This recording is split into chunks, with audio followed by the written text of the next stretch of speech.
Assalamualaikum. Hari ni kita sambung apa yang kita belajar semalam. Okey, ingat tak apa yang kita belajar semalam? Semalam kita belajar kira tenaga nuklear. Okey, hari ni kita nak belajar datang dari mana tenaga nuklear ni. Kita selalu dengar apa ni? Bom nuklear. Lepas tu nuklear apa ni? Kita guna power plant untuk hasilkan tenaga, menghasilkan elektrik. Kemudian matahari, macam mana matahari boleh menghasilkan banyak haba. So yang tu semua datang daripada penghasilan tenaga nuklear. Tenaga tu adalah tenaga nuklear. Okey, tenaga nuklear yang kita nak belajar hari ni ada dua. Satu datang daripada pembelahan nuklear ataupun dalam bahasa Inggeris kita sebut nuclear fission. Dan satu lagi datang daripada pelakuran nuklear ataupun kita panggil dalam bahasa Inggeris nuclear fission. Okay, so kita pergi yang first dulu. Kita pergi dulu dekat pembelahan nukleus. Yang pertama lah. Okay, Sarah ni. Pembelahan nukleus bukan nuklear. Okay, so pembelahan nuklear, apa maksud dia? Pembelahan. So, awak faham kan? Maksud dia belah. Belah tu maksudnya kita belah kan? So, belah dua. Ataupun boleh lebih daripada dua. So, pembelahan nuklear bermaksud pemecahan nuklear. So maksudnya dia pemecahan nukleus. Dipecahkan nukleus berat menjadi dua ataupun lebih nukleus yang baru dan nukleus tu menjadi lebih ringan. Okey. So, macam mana dia dibelahkan? Jangan fikir pula dibelahkan dengan secara sendiri macam mitosis tak. So, dia dibelahkan ataupun dibedil dengan neutron. Okey, so bila ada neutron, okey, melanggar, memedil, menghentam nukleus berat tadi, maka akan berlakunya pembelahan nukleus. So, apa yang berlaku? Ada dua atau lebih daripada dua nukleus baru yang terhasil. Okey. So, bila proses ni berlaku, apa yang berlaku? Tadi, nukleus yang berat ni akan mengalami penyusutan jisim. So, jisim yang hilang tu pergi kat mana? Semalam dah belajar dah kan? So, jisim yang menyusut, jisim yang hilang itu telah berubah menjadi tenaga. Soalan saya, macam mana kita nak cari tenaga tadi? Semalam dah belajar dah. Kita guna formula E sama dengan MC kuasa 2. So tenaga ni lah kita kira. Tenaga yang datang daripada penyusutan jisim yang disebabkan oleh pembelahan nukleus. Okey, kita tengok contoh ya. Kalau yang ada yang tak nampak lagi apa yang cikgu cakap ni. Okey, ada neutron. Neutron ni dia yang perlahan, dia menghentam, memedil, melanggar nukleus uranium. So, uranium-235 ni adalah sejenis nukleus berat. Kemudian, apabila neutron ni tadi dia hentam nukleus, ia menyebabkan berpecah menjadi strontium dan xenon. Okey, strontium dan xenon ni adalah nukleus yang baru terhasil daripada proses pembelahan nuklear. Dan strontium ni dengan xenon ni adalah lebih ringan berbanding uranium. Okey. Selain daripada dua nukleus ringan yang terhasil, maka ada lagi satu lagi. Satu lagi elemen yang terhasil iaitu 3 neutron. So bila pembelahan proses berlaku, ada dua nukleus ringan terhasil, nukleus baru yang lebih ringan dan juga tambah dengan 3 neutron yang lain dan juga tenaga. So tenaga ni datang daripada penyusutan jisim. Penyusutan jisim siapa? Penyusutan jisim uranium dengan neutron tadi tu. Sebab itulah kita kira semalam penyusutan jisim sebelum dengan selepas. So kita boleh kira tenaga menggunakan formula EMC kuasa 2. Boleh? Okay, good. Kita pergi ke next. Okay, ni gambar raja lah untuk awak lebih faham. Okay, saya ada uranium. Okey, uranium adalah jisim nukleus yang mempunyai jisim yang berat. Okey, Lalu ada neutron perlahan membedil menghentam uranium. Maka apa yang berlaku? Berlaku proses pembelahan nukleus ataupun kita panggil sebagai nuclear apa? Nuclear fission. Okey, lepas tu terhasillah dua nukleus yang baru yang lebih ringan dan dan terhasil juga tiga neutron yang terbebas. So ingat bila pembelahan nukleus ada dua nukleus baru terhasil dan juga tiga neutron yang bebas tambah tenaga. Okey, so satu lagi tindak balas. Ni tak ada gambar lah. So kita ada uranium 23592, maka berlakunya pembelahan proses kat sini di mana neutron ini membedil menghentam uranium, lalu terjadilah dua nukleus yang baru tambah tiga neutron yang baru dan juga tenaga. Okey. Okey, so itulah yang dimaksudkan dengan pembelahan nukleus dan itulah yang maksudnya tenaga yang awak kira semalam, tenaga yang datang daripada proses pembelahan nukleus. Okey, so sekarang ni kita nak tengok apa beza pembelahan nukleus dengan perebutan radioaktif yang kita belajar masa mula-mula hari tu kan. Kedua-duanya menghasilkan tenaga. Okey, so kita tengok lebih jelas apa bezanya pembelahan nukleus dengan perebutan radioaktif. Okey, nukleus pembelahan tadi kita tahu dia bahagi kepada dua bahagian dengan jisim yang hampir sama. So maksudnya ini dengan ni lebih kuranglah dia punya jisim. Hampir sama tak sama, hampir sama. So jisim secara perebutan pula adalah jirim subatom yang dibebaskan semasa mereput sangat kecil berbanding nukleus anak. So jisim atom yang dibebaskan semasa berlakunya proses perebutan radioaktif ni dia kecil sangat berbanding dengan nukleus anak dia. So, kalau berbanding dengan yang ni, kita ada nukleus yang besar kan. Okey. Pembelahan nukleus ni dia menghasilkan haba yang sangat besar. Sebab tu pembelahan nukleus ni kadang-kadang dia menghasilkan haba yang sangat-sangat besar. Okey, tapi perebutan ni menghasilkan tenaga yang rendah berbanding dengan pembelahan nukleus. Ya, dia ada tenaga juga tapi tidaklah sebesar tenaga yang terhasil daripada pembelahan nukleus. Okey.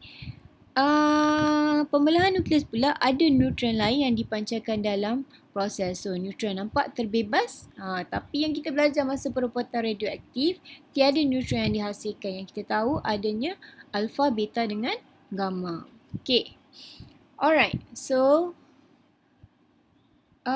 kemudian kita nak tahu dalam proses pembelahan nukleus, dia ada satu lagi terms kita panggil sebagai tindak balas berantai. Apa maksud tindak balas berantai? Okey, tindak balas berantai bermaksud, sekiranya salah satu peneutron ini menghantam nukleus uranium, so dia hentam uranium, maka lebih banyak tindak balas berlaku. So kita tahu kan, bila uranium dibedil, dihentam oleh neutron, maka akan berlakunya dua nukleus yang baru lebih ringan dan tiga neutron. Lepas tu tiga neutron ni pula pergi membedil lagi uranium lain yang ada di sekeliling dia. Maka menghasilkan lebih banyak nukleus ringan yang lebih baru. Dan dia berlaku secara, dia berlaku lagi against and against lah. Tindak balas berantai adalah tindak balas yang mapan di mana produk tindak balas dapat memulakan tindak balas yang serupa. So dia keep repeating and repeating. Oleh kerana atom-atom uranium terus berpecah, sejumlah besar tenaga dilepaskan semasa setiap reaksi. So bila berlakunya tindak balas berantai ni, maka banyak sangat tenaga terhasil. So bila tengok ni, kat sini ada tenaga, sini tenaga, maka tenaga yang besar sangat boleh dihasilkan. So sebab itulah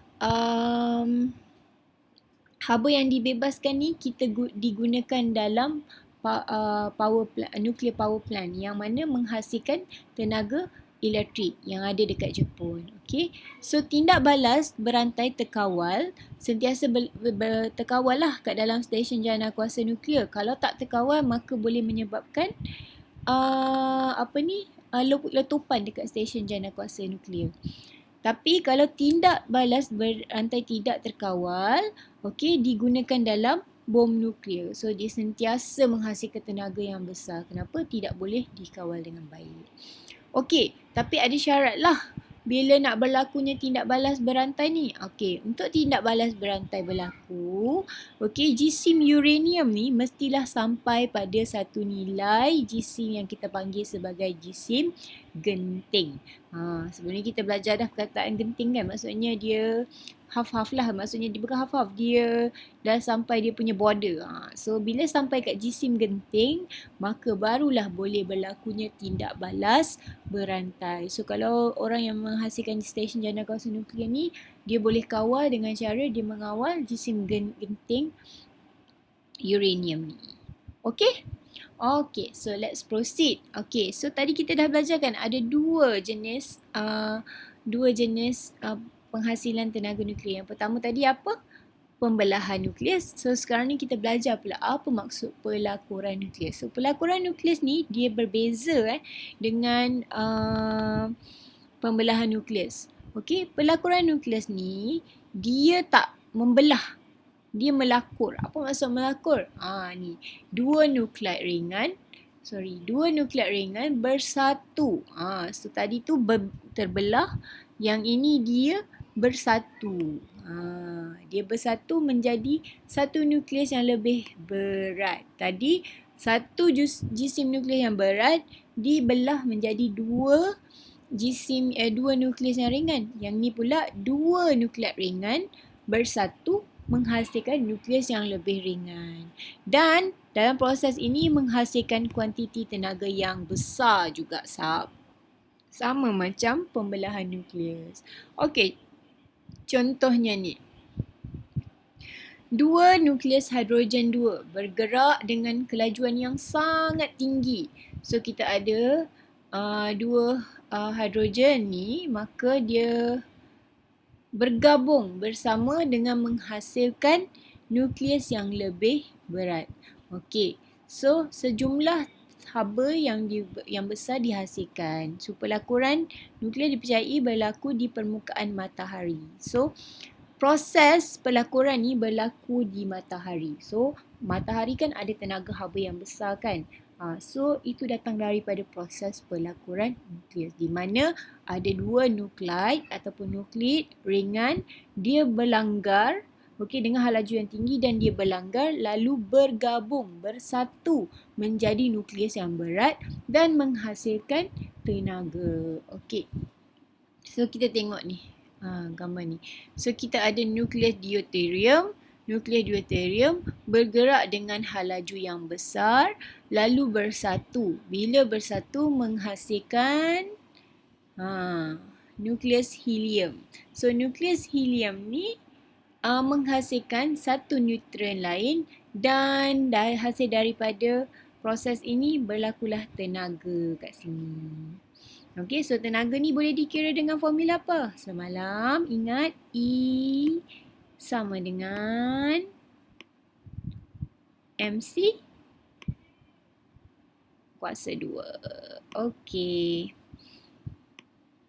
so M adalah penyusutan jisim. Okey, so bom hidrogen digunakan prinsip pelakuran nukleus. Selain daripada matahari, bom hidrogen juga menggunakan prinsip pelakuran nukleus. Okey, ni semalam kita dah belajar macam mana kita nak kira pembebasan tenaga daripada tindak balas nuklear. Sama ada tindak balas pembelahan nukleus, tindak balas pelakuran nukleus ataupun tindak balas yang kita belajar first dulu, perebutan radioaktif. Okey, semua menghasilkan tenaga dan tenaga itu boleh dikira menggunakan formula EMC kuasa 2. Okey, untuk recap apa yang kita belajar hari ini, kat sini ada peta minda yang mana boleh membanding bezakan sama ada pembelahan nukleus dengan pelakuran nukleus. So boleh bacalah. Okey, pembelahan nukleus ni dia membelah. Yang ni pula menggabung. Ni belah, gabung. Lakur, gabung. Belah, belah. Okey, kedua-duanya menghasilkan atom baru. Okey, ini hasil daripada pembelahan menghasilkan 2 atom baru, manakala pelakuran pula 2 nukleid tu bergabung menghasilkan atom yang baru. Dan kedua-duanya sama dia, dua-dua menghasilkan tenaga haba yang banyak. Okey, yang ini pula jisim genting bahan dan neutron berhalaju tinggi diperlukan untuk menghasilkan tindak balas berantai kan. Tapi kalau pelakuran ni persekitaran ketepatan tinggi dan suhu tinggi je diperlukan. Okey, so ini beza dia. Ni syarat untuk berlakunya pembelahan nukleus. Ini syarat untuk berlakunya pelakuran nukleus. Pelakuran nukleus depends dengan ketepatan dan juga suhu kawasan yang berlakunya pelakuran nukleus. Manakala pembelahan ni bergantung kepada jisim genting. Okey, pembelahan nukleus ni tidak berlaku semula jadi. Dia berlaku dalam, kita boleh kawal ataupun kita tak boleh kawal. Kita ada dekat dalam jana kuasa elektrik yang menggunakan tenaga nuklear ataupun berada dalam bom nuklear. Tapi ini berlaku dalam semula jadi, iaitu berlaku dalam matahari. Okey, so itu saja. Nanti jawab soalan, okey? Okey, Assalamualaikum.